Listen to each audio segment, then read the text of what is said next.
Hey, good to see you. My name's Jake Sloan. Hope you're doing well. Today we're testing out different accessory mounts for the Mavic 2 series drones. Which one is good and usable, and which one I wouldn't recommend to anyone.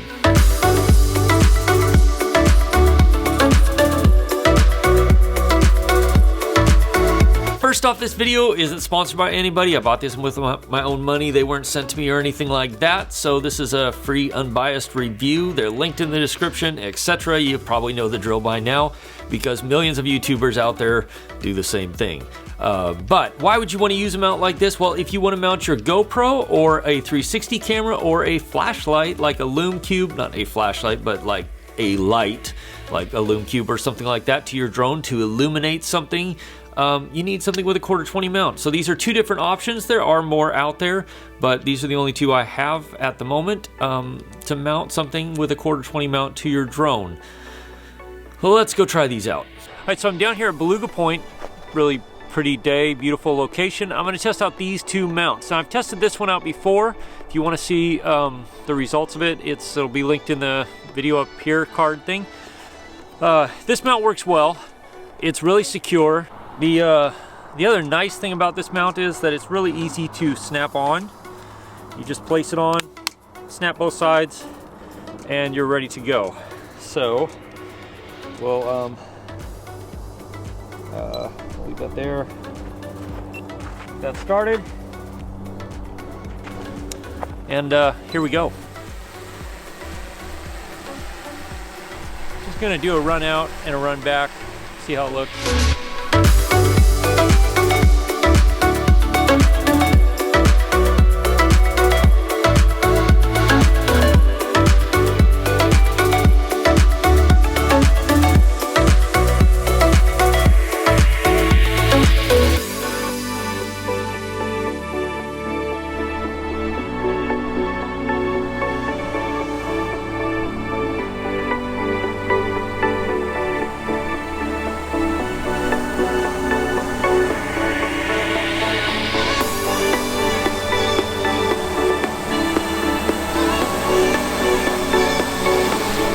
Here we go with the Insta360 One.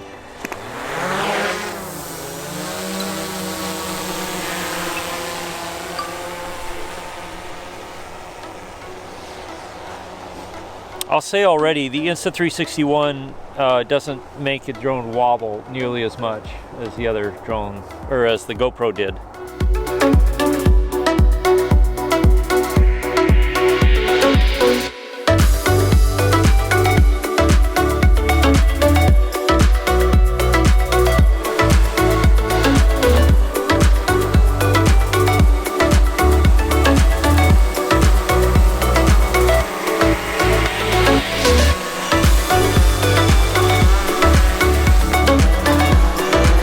So I'll say right now, the other one is nice because you can put it on and take off and land as normal.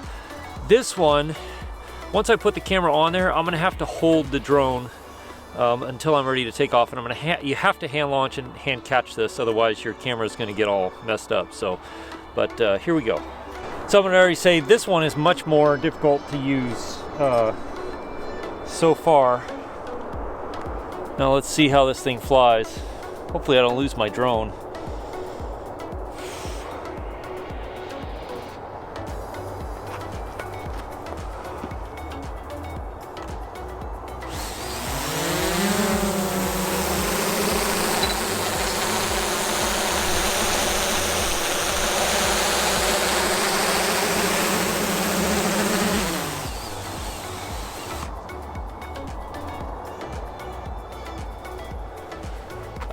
Yeah, this is a no-go.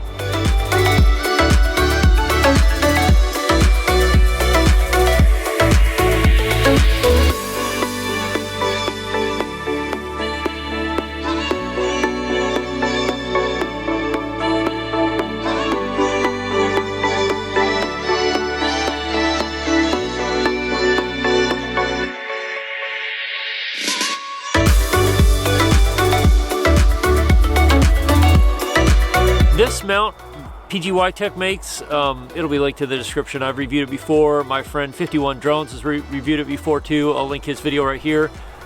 This works really good. Keeps the drone fairly stable, puts the weight of the camera over the center, which is good.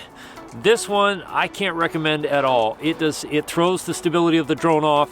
It's a pain in the neck to get on and to get off. You have to hand launch, you have to hand take off, and you have to hand catch on your return. And we'll go back to the studio because I am freezing. Even though it's a beautiful day, it's still cold and there's a bit of a breeze. And I'll tell you some more of my thoughts when we get back to the studio here. But oh dear God. Hopefully I got some good stuff out of this. Pretty sure I did. All right, back in the studio. This one here is my favorite. It keeps the center of gravity over the center of gravity of the drone, so it keeps the weight on the center of gravity and throws the drone balance off the least. AKA the drone has to work hard, the least hardest with this mount.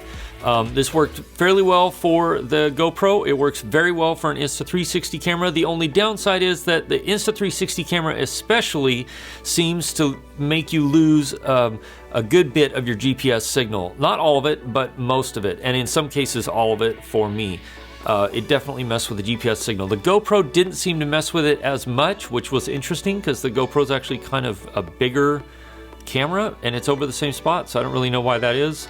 But the GoPro is also separated from the drone by an inch or so from the mount. So this is the easiest to install. You can take off and land normally with this mount here.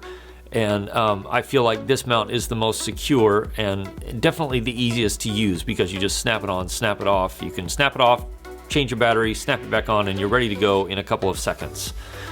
That's all I'm going to say about this one.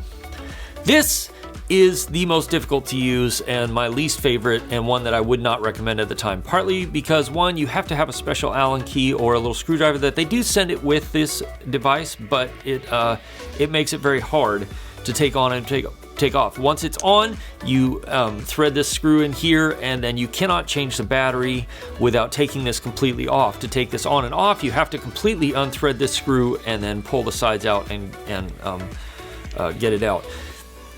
It also hangs down just below the two bottom sensors and just in between the two bottom sensors, which throws the bottom sensors off. So the drone is constantly wanting to rise because it thinks that it's right next to the ground all the time. That's a problem. The other problem is that when this is on, as soon as you put it on, you cannot set your drone down anywhere, no matter what. Even if you don't use the bottom part and say you put the 1/4-20 up here and put it on the top, you still can't set the drone down because this protrudes too far to really make it effective. The other bad thing about this is if this is on the drone, which it sits right about here, it throws the center of gravity too far aft for the drone. The drone is built to really have the center of gravity right here, whereas this puts most of the weight more on the rear. So the stability of the drone is reduced and it's noticeable. Now, it was less noticeable when I took this length out and just attached this to this because the weight was closer up to the drone. But still, it wasn't great. I will say this with the Insta360 camera was much easier to handle and maneuver than the GoPro. I think the GoPro, it's a heavier camera and it's a little bit larger, so it definitely adds a little bit more weight. But again, you have to hand launch and you have to hand catch with this, and you cannot set your drone down at all for any length of time when you're using this. If you want to see another video I did using this PGY adapter here, flying through a glacier ice cave, which is pretty cool, you can click or tap right here. If you want to see a video I did using the Mavic 2 Pro out exploring some glaciers here in Alaska while flying in small planes, you can click or tap right here. Subscribe, like, comment, all the social things, all the YouTube things. Thanks for watching. I'll see you again soon in the next video.